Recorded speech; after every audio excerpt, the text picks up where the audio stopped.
Siragadikka serial நேயர்கள் அனைவருக்கும் வணக்கம். நம்ம முத்துவை நினச்சி மீனாவோட குடும்பத்தில் எல்லாருமே ரொம்ப சந்தோஷப்படுறாங்க.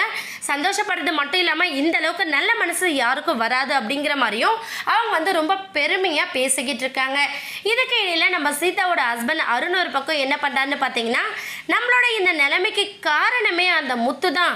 அவன் பர்சனல் வெப்பன்ஸ் எல்லாத்தையும் யூஸ் பண்ணி பழிய தீர்த்துக்கிட்டான் அப்படிங்கிற மாதிரி நம்ம சீதாவோட மனசை பிரெயின் வாஷ் பண்ண பார்க்குறாரு. அதே போல் நம்ம சீதாவுமே கொஞ்சம் மூட் அப்செட் ஆயிடுறாங்க. என்ன ரீசன் அப்படின்னு பார்த்தீங்கன்னா, அவங்களுக்கு அவங்களோட ஹஸ்பண்ட் தானே ஒஸ்தி அப்படிங்கிற ஒரு கான்செப்டுக்குள்ளே வந்துட்டாங்கன்னே சொல்லலாம். இப்போ அருண் ரொம்ப எமோஷ்னலாக ஃபீல் பண்ணி அழுறதை பார்த்த சீதா நீங்கள் ஒன்றும் கவலைப்படாதீங்க, இந்த விஷயத்தில் நீங்கள் பண்ணது தான் சரி. என்ன உங்களோட ஆன் டைம் டியூட்டியில் நீங்கள் என்ன பண்ணணுமோ அதை தான் பண்ணியிருக்கீங்க. மாமா அப்படி பேசியிருக்க கூடாதுல்ல. என்னதான் அவர் நல்லதே பண்ணியிருந்தாலும் நீங்கள் நல்லது பண்ணாமல் உங்களோட டியூட்டியை பார்த்தது தப்புங்கிற மாதிரி சொன்னார்ல, அது என்ன ஏதுன்னு நான் போய் இப்போவே கேட்டு வர, நீங்கள் கவலைப்படாதீங்க அப்படின்னு சொல்கிறாங்க.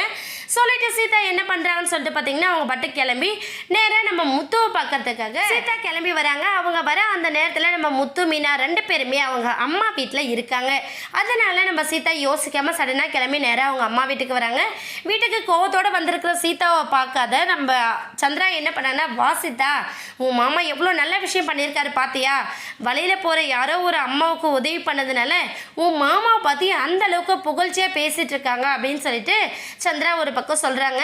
இதனால சீதா என்ன பண்ண, போதுமா உங்கள் மாப்பிள்ளையோட புராணத்தை இதுக்கு மேலேயே கொண்டாடிட்டு இருக்காதீங்க.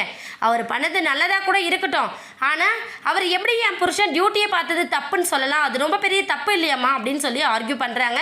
உடனே நம்ம சீதா என்ன பண்ணுறான்னு பார்த்தீங்கன்னா, மீனாக்கிட்டே இந்த கொஸ்டினை கேட்க ஆரம்பிக்கிறாங்க. அக்கா, மாமா பண்ணது ரொம்ப பெரிய தப்புக்கா. மாமா என்னதான் இருந்தாலும் அப்படி என் புருஷனை டேமேஜ் பண்ணுற விதமாக பேசியிருக்க கூடாது. இவரால் தான் அவர் சஸ்பெண்ட் ஆகியிருக்காரு. அது எவ்வளோ பெரிய வருத்தம். இவர் பண்ணது தப்பு தானே. இவர் என் புருஷன்கிட்ட மன்னிப்பு கேட்கணும் அப்படின்னு சொல்லிட்டு நம்ம சீதா சொல்கிறாங்க. இதை கேட்டதுமே மீனா ரொம்ப டென்ஷன் ஆயிடுறாங்க. ஏய் சீதா, என்ன பேசிகிட்டு இருக்க நீ? இஷ்டத்துக்கு பேசிகிட்டு இருக்க. அவர் ஒன்றும் எந்த தப்பும் பண்ண கிடையாதுல்ல. அவர் எப்போவுமே அடுத்தவங்களுக்கு உதவி பண்ணியே பழக்கப்பட்டவர். நீ என்ன புதுசாக பேசிக்கிட்டு இருக்க அப்படின்னு சொல்கிறாங்க. இந்த விஷயத்தால் சீதாவுக்கும் மீனாவுக்கும் இடையே எந்த அளவுக்கு பிரச்சனைகள் முத்தி போகுது அப்படிங்கிறத வெயிட் பண்ணி பார்க்கலாம்.